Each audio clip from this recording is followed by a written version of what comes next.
The boom-bust cycle is generated by monetary intervention in the market, specifically bank credit expansion to business. Let us suppose an economy with a given supply of money. Some of the money is spent in consumption. The rest is saved and invested in a mighty structure of capital in various orders of production. The proportion of consumption to saving, or investment, is determined by people's time preferences, the degree to which they prefer present to future satisfactions. The crucial factor is the pure interest rate. This going rate is reflected in the interest rate on the loan market. Now, what happens when banks print new money, whether as banknotes or bank deposits, and lend it to business? The new money pours forth on the loan market and lowers the loan rate of interest. It looks as if the supply of saved funds for investment has increased, for the effect is the same. The supply of funds for investment apparently increases, and the interest rate is lowered. Businessmen, in short, are misled by the bank inflation into believing that the supply of saved funds is greater than it really is.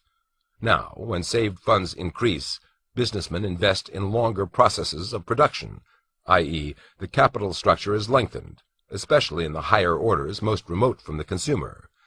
Businessmen take their newly acquired funds and bid up the prices of capital and other producers' goods, and this stimulates a shift of investment from the lower, near the consumer, to the higher orders of production, furthest from the consumer, from consumer goods to capital goods industries. If this were the effect of a genuine fall in time preferences and increase in saving, all would be well and good, and the new lengthened structure of production could be indefinitely sustained. But this shift is the product of bank credit expansion. Soon the new money percolates downward from the business borrowers to the factors of production, in wages, rents, interest.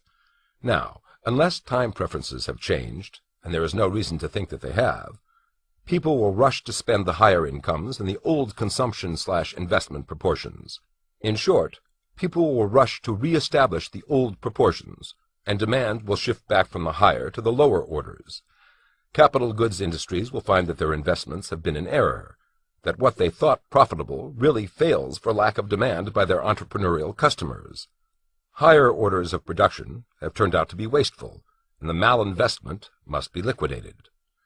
A favorite explanation of the crisis is that it stems from underconsumption, from a failure of consumer demand for goods at prices that could be profitable. But this runs contrary to the commonly known fact that it is capital goods, and not consumer goods industries that really suffer in a depression.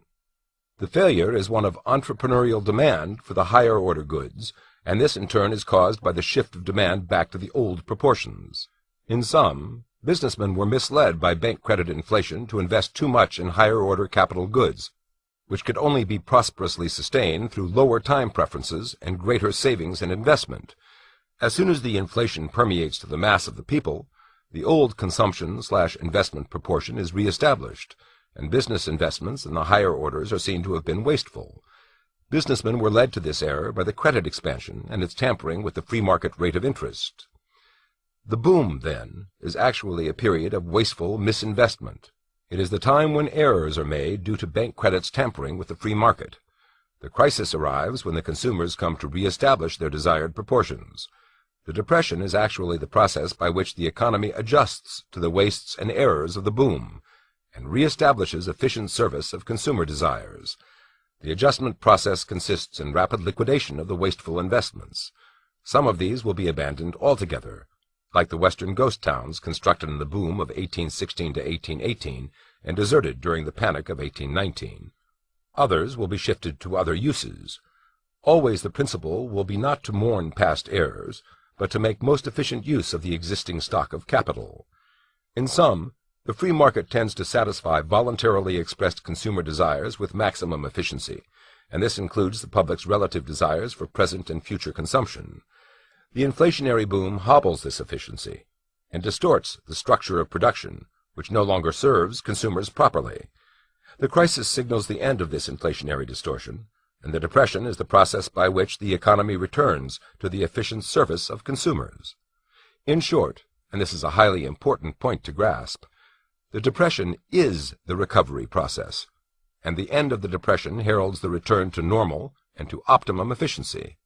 The depression, then, far from being an evil scourge, is the necessary and beneficial return of the economy to normal, after the distortions imposed by the boom.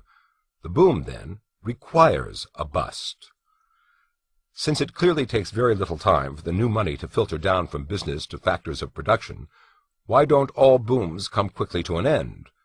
The reason is that the banks come to the rescue.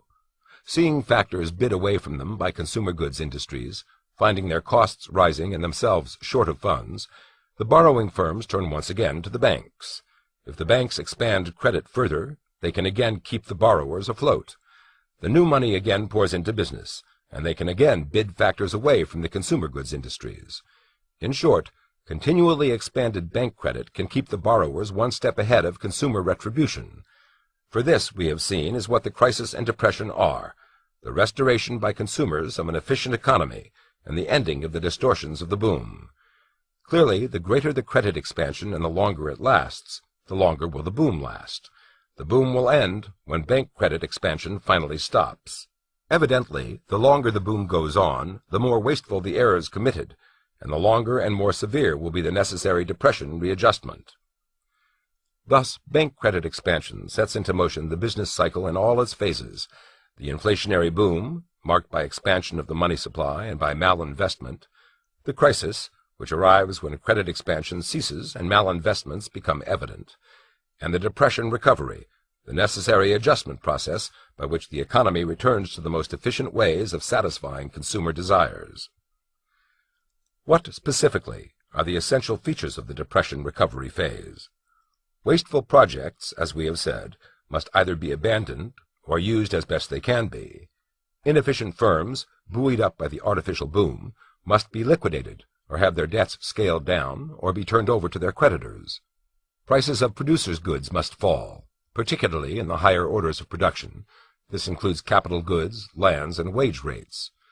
Just as the boom was marked by a fall in the rate of interest, i.e. of price differentials between stages of production, the natural rate or going rate of profit, as well as the loan rate, so the depression recovery consists of a rise in this interest differential. In practice, this means a fall in the prices of the higher-order goods relative to prices in the consumer goods industries. Not only prices of particular machines must fall, but also the prices of whole aggregates of capital, e.g. stock market and real estate values. In fact, these values must fall more than the earnings from the assets, through reflecting the general rise in the rate of interest return.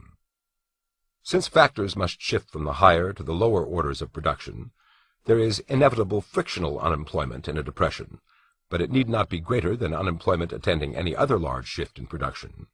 In practice, unemployment will be aggravated by the numerous bankruptcies and the large errors revealed, but it still need only be temporary.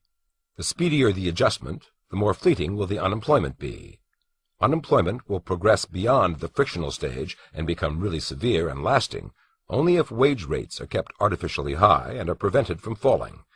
If wage rates are kept above the free market level that clears the demand for and supply of labor, laborers will remain permanently unemployed.